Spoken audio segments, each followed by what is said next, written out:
এই ফলগুলো আমার কাছে অনেক ভালো লাগে। এগুলোর নাম হচ্ছে পার্সিমন। এটা জাপানের মানে জাতীয় ফল। আমরা যেমন আমাদের জাতীয় ফল কাঁঠাল, আর ওদের জাতীয় ফল হচ্ছে এটা।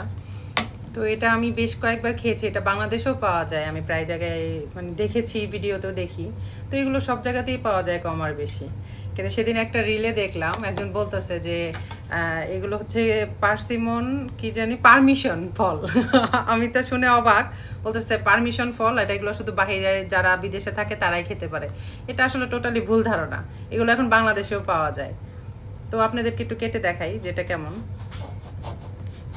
অনেকটা গাবের মতো, স্বাদটাও মিষ্টি, কিন্তু অনেকগুলো দেখা যায় যে আমি অনেকবারই খেয়েছি, কিন্তু কতগুলো দেখা যায় যে একটু আপনার কষকষ ভাব লাগে লাস্টের দিকে।